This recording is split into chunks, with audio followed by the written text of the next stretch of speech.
మాట్లాడవలసిందిగా కోరుతున్నాం. సభకు నమస్కారం. ఈరోజు 12వ జాతీయ చేనేత ఉత్సవానికి మరి పోగుని వస్త్రంగా మనిషి మానాన్ని కాపాడుతూ మన భారతదేశ సంస్కృతి కళను కాపాడుతూ ఈరోజు మరి నేను నేతన్న సేవా పథకాన్ని నా చేనేతల మధ్య గడపాలి, నా చేనేతల మధ్య నేను ఉండాలి అని ఒక చేనేతల పక్షపాతి అయిన మన చంద్రన్న మన మాన్యశ్రీ ముఖ్యమంత్రి చంద్రబాబు నాయుడు గారికి, వేదిక పైన ఉన్న నా సహచార మంత్రులకు, శాసనసభ్యులకు, ఇక్కడ విచ్చేసిన చేనేత కుటుంబ సభ్యులందరికీ మరొక్కసారి చేనేతల దినోత్సవ శుభాకాంక్షలు తెలియజేస్తూ మరి నిజంగా ఈరోజు రంగరంగ వైభవంగా ఈరోజు మరి ఏదైతే అన్న నందమూరి తారక రామారావు గారు చేనేతలను ఎలా హక్కున చేర్చుకున్నారో మరి ఆయన స్ఫూర్తితో ఆయన ఆశయాలు కొనసాగిస్తున్న వ్యక్తే మన చంద్రన్న అనే విషయం కూడా మరొక్కసారి మీకు అందరికీ తెలియజేస్తున్నాం. మరి రాష్ట్రం విడిపోయి 14-19లో మరి చేనేతలకు స్వర్ణయుగంగా జరిగిందన్న విషయం మరొక్కసారి మీకు అందరికీ తెలియజేస్తున్నాం. మరి ఒక్క ఛాన్స్ అని చెప్పి చేనేతలు 1924లో ఏ విధంగా ఆత్మహత్యలు చేసుకున్నారో, ఎన్ని పథకాలను రద్దు చేశారో మన అందరికీ తెలుసు. మరి మన ముఖ్యమంత్రి చంద్రబాబు నాయుడు గారు ఎన్నికల సమయంలో ఏదైతే మాట చెప్పారో ఆ మాట నిలబెట్టుకున్న ముఖ్యమంత్రి ఆ కూటమి ప్రభుత్వం అన్న విషయం మరొక్కసారి మీకు అందరికీ తెలియజేస్తున్నాం. ఆ రోజు 14-19లో చేనేతలు పడుతున్న కష్టాలు ఒక పక్క సంక్షేమ పథకాలు అందజేస్తూ ఆ రోజే 50 సంవత్సరాలకే పెన్షన్ అందజేసిన ఘనత మన ముఖ్యమంత్రి చంద్రబాబు నాయుడు గారు అన్న విషయం మీకు తెలియజేస్తున్నాం. మరి మళ్ళీ మనం కూటమి ప్రభుత్వంలో అధికారంలోకి వచ్చాం, మళ్ళీ చేనేతలకు స్వర్ణయుగంలో జరుగుతోందన్న విషయం మీకు అందరికీ తెలియజేస్తున్నాం. ఒక పక్క 50 సంవత్సరాలకే పెన్షన్, ఏదైతే ఎన్నికల సమయంలో మనం మాట ఇచ్చారో మన ముఖ్యమంత్రి గారు ఉచిత విద్యుత్తు అన్నాం, మరి హ్యాండ్లూమ్కి 200 యూనిట్లు, పవర్ లూమ్కి 500 యూనిట్లు అందజేసిన ఘనత కూటమి ప్రభుత్వం అన్న విషయం మీకు తెలియజేస్తున్నాం. మరి మేము ఎన్నికల మేనిఫెస్టోలో మన ముఖ్యమంత్రి గారు చెప్పలేదు నేతన్న సేవ ఇస్తానని. మొన్నటి రోజు సార్ రాష్ట్ర ఆర్థిక పరిస్థితులు బాగలేవు, అయినా నేతన్నలకు నేతన్న సేవ ఇవ్వాల్సిందే.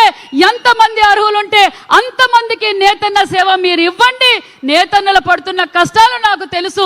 నేతన్నలు మన పార్టీకి పేటెంట్ హక్కు, ఆనాటి నుంచి ఈటాని వరకు మనం నేతన్న సేవ ఎంతమంది అయితే నేత నేస్తున్నారో వారందరికీ నేతన్న సేవ అందజేయండి అని చెప్పిన ఘనత కూడా మన ముఖ్యమంత్రి చంద్రబాబు నాయుడు గారు అన్న విషయం తెలియజేస్తున్నాం. ఈరోజు 73,000 మందికి సుమారుగా 180 కోట్ల రూపాయలతో నేతన్న సేవా పథకాన్ని అమలు పరుస్తున్నామన్న విషయాన్ని మీకు తెలియజేస్తున్నాం. ఒక పక్క ప్రధానమంత్రి నరేంద్ర మోడీ గారి ఆశీర్వాదంతో, మరి ముఖ్యమంత్రి గారి విజన్తో, మన పవన్ కళ్యాణ్ గారి సహకారంతో, మన యువగల అధినేత నారా లోకేష్ బాబు గారితో మరి ఎన్నికల సమయంలో మన యువగల అధినేత నారా లోకేష్ బాబు గారు మాట ఇచ్చారు. ప్రగట కోటయ్య గారు అంటే చేనేత అంటే ప్రగట కోటయ్య గారి జయంతి 111 జయంతి మనం రాష్ట్ర పండుగగా చేయాలనుకున్నాం.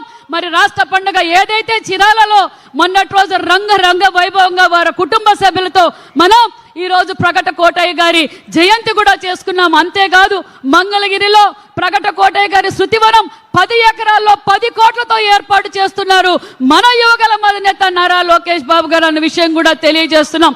మరి ముఖ్యమంత్రి గారు ఇంకా చేనేతలకు ఏం చేయాలి, మీరు ఎప్పటికప్పుడు ఎగ్జిబిషన్స్ పెట్టండి అని ఆదేశించారు.